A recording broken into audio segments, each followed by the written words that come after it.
Hi everyone. Ngasi 16 May 2026 The Hindu newspaper analyzed tawrasi ngasigi ahan article sidi Donald Trump US ki president man hairami China ga kanoga US ka leramba problem mayam do ra settle tawre na kai kai problem no kari settle tawno yengsi aduga kari India da kari impact la kani habado adusu yengsi and next article sin Hojik commission ama aikogi 2023 da Manipur gi violence hoba matam da same ki ba commission do ado handaki deadline pi ba hai tare handaki tha handaki tha khara sida keno se magi commission gi report ado gi report pirak na bagi da makta gari commission no karam kana kari gi da makta form taw ki bano do yengsi and next ina SIR gi phase 3 hoga da 16 is da amadi union territories ahum da May 30 dagi hoduni dogi matang li ngasi hawresi sida natana article amani su yawi ado ai sida dum hapcharak magi kano topic sida hawresi dudi ma'am Trump says US China settle many problem Trump kano da China da lai aduga mana hek lakpaga wari sanare China amadi kano gi US ki marakta leba problem mayam do solve tawna mo hotnarameba kari problem no haifet ekoina khanma matamda khwai first ta China ga US ka nungsinadribagi khwai di problem achoba se Taiwan neba Taiwan se China na hairi ekogi China gi mafam ni hena aduga US na hai Taiwan se independent ni hena sidagi achoba ekogi reason of conflict oiba adugi matunga sina sum sangdokhidana kaidore US ka China se lapthokna kre lapthoki badagi US na China da impose tawrakpa ngasai magi keno import duty hai tare China dagi US to pusalakpa pochai mayam amada import duty tawba tarmna lakpadagi mui hengatkhedana 145% fawba dumain import duty si yawramineba le China na dhamka dhamki khara tawbadagi import duty se likthakrine 47% to 50% swaida mu adumaina ta ngaigreba ko magi import duty se haidi kano China gi critical mineral mayam ama China na phajam khosala thamba khotpa mayam do kano da US na masai critical mineral di mayam ma thotai critical mineral se koina US di electronic vehicles adu electronic ki poche mayam samba aduga semiconductor ka sem saba mayam ma da masai gi mineral se mayam ma changi ba ko adugi minerals ayam bana access se China da lei ba aduna China na asi mineral se ekoi phajal ani haiba matam da mana tariff ko piram ba tax ka mayam hairam mayam do kain tawraga tawsan khosana mu handagre ba ko adumaina sini aduna sigi problem mayam se Donald Trump na sai khange ba ko aduna ma chu China da sai atop country di ma me ama kano tax kai ka hapa tar so ekoi India da su da kano Donald Trump na tax kai ka me ama hengan ma tar ga so India di yes anu ya sale da ko China di aduna te moi su power do ama paira bani na kaino sagi mit ki yang janara ngasagi dhamka dhamki do tawna ba ngamme ba bai ni se aduna hojik India da BRICS tawni BRICS ki meeting se khwai ki important hoy ni China gi India gi Russia gi hoina adubu indi kano na China na BRICS ki meeting se moi foreign minister me ama una doine ba ko India foreign minister China foreign minister Russia gi or yauri ba mayam si foreign minister una doine ba to China na moi foreign minister se tharak driba dumaina sai hen important do kaina da pigre Trump la kani ha ba do hen important do pisan gre ba ko sini aduna China na hojik Trump se chale aduga meeting se tawre Trump ne every masai possible way hai tare ko adu yenga ma matunga tension mayam ama China amadi Russia kano US tawnari ba se handana bo hotna me ba kaigumba US and China se friend oi gi ba taragadi hauji friend oina bane bo ko Trump ne tawre iba mayam se friend oi gi ba tarag jing sai G2 country form tawgani ga hai je G2 hai tar di mo gi powerful country kana no China amadi US se tawraga form tawgi mawong dane ba asida form tawgidana yanagi dana oiba taraga di friend oigi ba taraga di India di like third party dumaina li hawrane ba India da US na kitang investor riba Europe me amna investor is gi maram kaisunate ba India gi number 1 da India gi market India gi population sina maram oiraga ne ba aduga plus sitanatna China ga US ka yana da ba matam da India ga China ga di magi border do nakna bani na India ga China ga border nakna bani na sai US se counter tawna bagi damakta India ga kano da India da sai US amadi China da counter tawna bagi damakta US na amadi European Union singna sai India sida khara invest tawbane ba adu kaigumba US ka China ga se friend oigi ba taraga di India gi darkar ta reba and mamang da moi gi relation si yam phalam de ba China ga US se mamang ta na te hojik su yam phade adu tamna si po se phana mu har amini ba adu ga hojik China ga Russia ga su hanjak yam yana gra ko China and kana Russia and Ukraine gi war da Russia da US na sanction me amam lakpa da gi Russia si khara weak oi gre China ne hena kan gre ko den China na Russia da mateng me amam pange do moina hena power do pai gram ni na hauji Russia ga India ga se amu कइनोम नाइतोम ताबगी मोंग दम लाएबा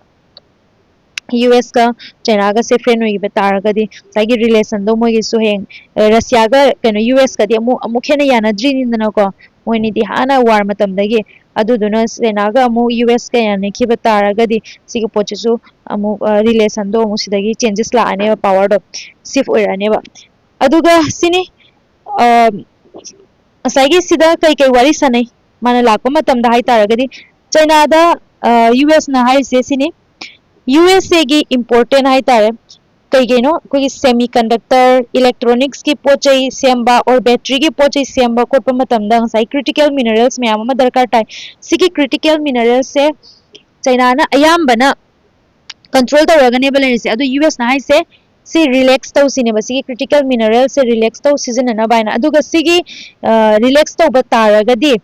तई ममांग सी season रग ma'am अमा threat तौरेना को US की rebel दगी अदि की बदुना China की goods ma'am अमा US के मार्केट ता अंसागी फ्लो चलहलनी अदुगा मफम सिदा कनो तौनिबा मैम फंगननी नोया इम्पोज का कनो तारीफ का इम्पोज याम तौदबगी मोंग दा हाइपेट हाइनरमिबा अदुगा रेस्ट्रिक्शन मैम अमा कनो चाइना की एप्लीकेशन चाइना की कोगी टेलीकॉम सेक्टर के मोगी कंपनी मैम हायरसिबा कंपनी मैम अमदा रेस्ट्रिक्शन पीरिबा मैम से USA ना सी मैम से रेस्ट्रिक्शन से हंदोकपगी हाइपेट वारी से सानरमेबा अदुगा चाइना का थ्रेट तौनबा अदुगा चाइना ना सु मिलिटरी इक्विपमेंट मैम अमा US तगी लेगनी हाइबकी मोंग दा अदु माइना वारी सानरमेबा साइगी मोय फ्रेंड से ओय बतारगदी it means ngasai Trump na 100% try tawrini ko relation se China amadi US se pharak na bahaina Russia ga India ga gi matang dadi hainingai leitre kari oi hoduino haibase sini next tawasi next sina commission proving Manipur violence get fifth extension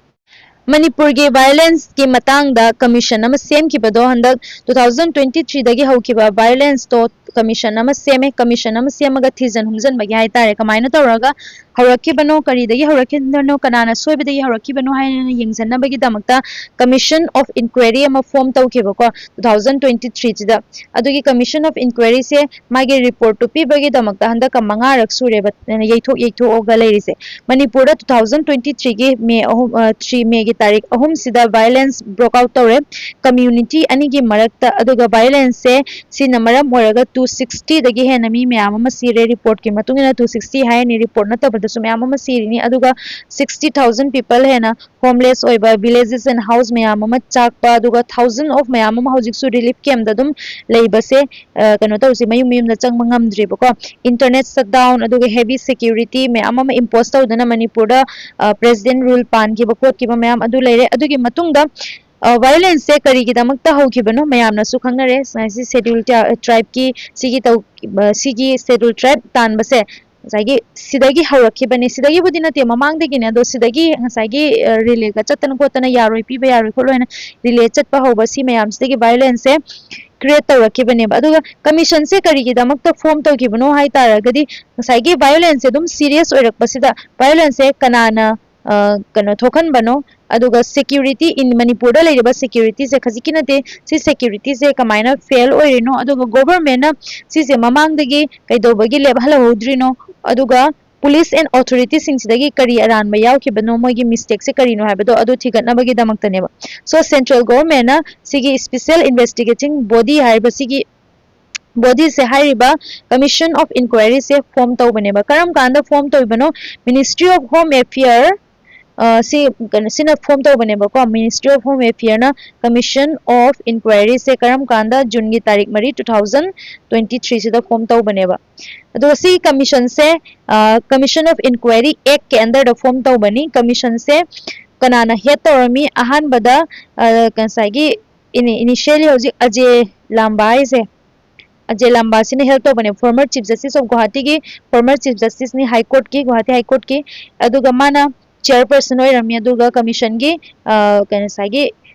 member अहुम सिदा माना chairperson एबा अदुगा हौजी हौजिना कनाना head तौरी Ajay लांबासे मासे हंदकी February की 2026 February से सिदा मासे resign तौग्रे commission से हौजी justice कनोना Balbir हैबको justice Balbir Singh Chauhan से माना फॉर्मर से सुप्रीम कोर्ट की जज ने माना हेड तवे अदुगा कमीशन से माना इन्वेस्टिगेट तौदोरिबा पोचिंग से करिनो हाय तारगेदि कमीशन से इन्वेस्टिगेट तौदोइ से violence की cause करी मरम दगी violence से कराई दगी थोके बनो अदुगा करमाइना से sequence तो थी दोइने बा आहान बदा करी थोइनो next करीनो अदुगी मतुंग द later मतुंग द करी करी थोगलखी बनो हाय बदो अदुगी मतंग दनी अदुगी मतुंग द कयाम मुक यामना damage ओइख्रा बनो अखोगे मणिपुर द सिजे सिगी मतंग सीजन दोइने अदुगा authorities की role मैम पुलिस ना सिदा कदौर लै administration ना कदौर लै government की officials सिंगना करी तौरग लै हाबदो मोइना मोइगी ड्यूटी फजना properly तौद्रिबा fail ओइजे करिगिनो हाबदो अदुनेबा मसाइगे मोइगे ड्यूटी से कमाइना lapse ओइनो हाबदो अदु थिरक्तनी अदुगा कमीशन सिना कई कई तौग्रे हाय तारगदि already मसाइगे 11000 affidavit से मोइना receive तौरेबा affidavit हाय तारगदि मसाइगे official statement हाय तारे victims मैम अमा सो अपन लेरेबा victims मैम अमा अदै witness सिंगदगी इरक्पा चेनेबा मोइसे साई violence का connect तौबा को witness की question अदुगा अदुबो साई इरक्पा सिंग सिगी witness की question examination detail hearing मैम अमदी हाजि फाउबा हौद्रिबा सिसिनेनेबा अदुगा कमीशन से कई सांगदोइनो हाना फॉर्म तौग्रगा हौजि फाउबा कई सांगदोइनो हाय तारगदि सागी sensitive ओइबा पोटनिना इन्वेस्टिगेशन से मयाम मयाम तौरक्तुसे अदुदुना सागी एरिया मयाम अमसु इफेक्ट तौरे थाउजेंड ऑफ पीपल मयाम अमसु द इन्वॉल्व या ओइरे को 11000 एफिडेविट जे याम क्रब एफिडेविट ने अदुगा एविडेंस मयाम कलेक्शन तौरक मतम दु कुइना चंगेबा अदुदुना कमीशन जिना मतम दु खरगा पिउ हायना हाय अदु एक्सटेंशन से मथंग था कनोगी था अहुम मरी लेरगा नवंबर था मंगारी मंगाली वाली को नवंबर गे तांग कुन सिदा लास्ट ने बसिदा सिगे मनुंगदा कनो से रिपोर्ट से सबमिट तौगदबनी है अदुमाइना हायरमेबा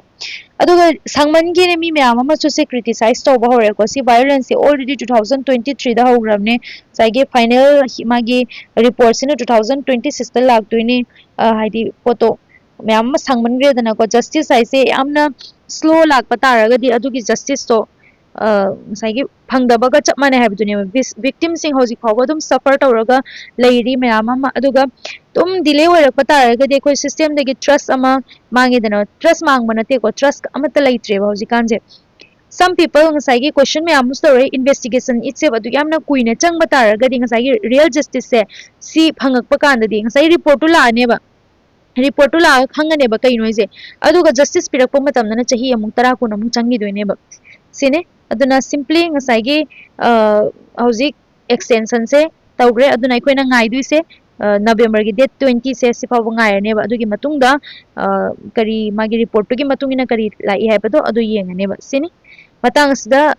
sigi article si lore next aurasi India first satellite take Ganges soft shell turtle release in Kaziranga National Park India की अहान बदा satellite take ओइबा मंगोंदा happening को satellite take ngasai mana karam makai kai mafam chali karai delai hai bado yengna begi damakta India की first satellite take Ganges soft shell turtle ने endangered species amane IUCN ये मा से IUCN Union of Conservation of Nature मा से red list ले बको मांगी गदौर बा अदुगुम्बा कनो turtle amane बको मा से असिदा मार्क से अहान बा हाई तारे को first satellite take Ganges आई कोना दुम 1 mark की question गु मगी दुम काना रेसी से next और सी next ना trade supply chain and economics statecraft trade supply की ने हौजिक अखोगे वर्ल्ड तौरिबा मवंग टेट हाय ट्रेड हाय तरे ममांग तौरमे दुगा हौजिक तौर इसिगा ओनली अखोइना बिजनेस हायरगा बिजनेस से बिजनेस अने त पुद्रेबा बिजनेस द ट्रेड से द डिपेंड ट्रेड सिना मरम मोरगा अखोगे फॉरेन रिलेशन से कमाइन तौइ हायबदो हौजिकती सिना सुखरा पुरे हायबनेबा ट्रेड सिना फरगा दि फॉरेन रिलेशन जु फरे कंट्री सिंग से मेनली ममांग द कंपटीशन से मोय अखोगे आर्मीज अमदी वेपन से सिगे कंपटीशन से तौनरमेबा अखोगे आर्मी दुकियाम लै अखोगी वेपन मैम लै हाबदो अदुगी मतुंगिना कनो से कंपटीशन से मैम तौरमेबा अदु हौजिकती सिखत नत्रे हौजिकती ट्रेड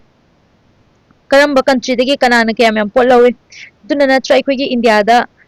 USA ना कनोगी तारीफ टैक्स मैम तौरगा प्रेशराइज तौरबा मतुंगदा को अखोगी इंडिया दगी अमेरिका दा चटप पोना कोइना तारीफ याम लौद्रगा अमेरिका दगी इंडिया दा लाको पोना नोइना तारीफ मैम लौबा अदुई तारगदे अखोइसु याम लौगनी हना प्रेशराइज तौरगा मोय दगी लाको पोतो मैम